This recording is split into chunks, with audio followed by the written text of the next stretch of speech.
Satuan Brigade Mobile Brimob Polda Kepulauan Riau berencana menambah jumlah personil di Kabupaten Natuna.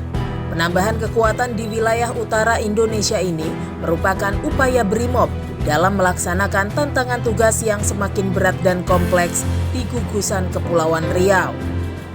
Komandan Satuan Brigade Mobile Polda Kepulauan Riau, Komisaris Besar Muhammad Rendra Salipu yang ditemui saat perayaan HUT Korps Brimob di Batam, Minggu 14 November mengatakan, saat ini pihaknya memiliki 578 personel yang tersebar di 3 lokasi, yakni di Kota Batam, Tanjung Uban, Kabupaten Bintan hingga Kabupaten Karimun.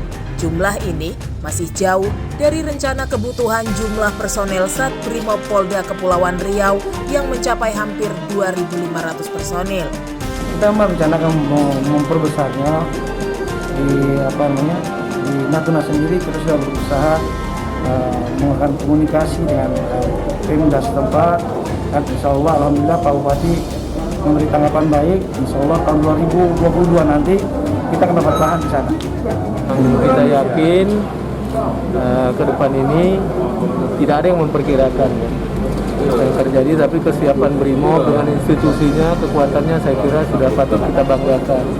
Dan Brimob kan sudah banyak pengalaman di masa lalu, menangani teroris, antisipasi dan ikut serta menangani banjir dan lain-lain ya, bencana alam. Saya kira Brimob jadi kebanggaan kita insya Allah.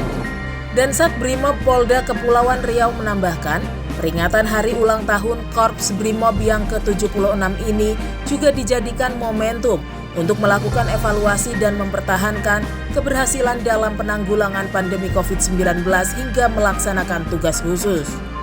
Dari Batam, Kepulauan Riau, Pradana Putra Tampi, Kantor Berita Antara mewartakan.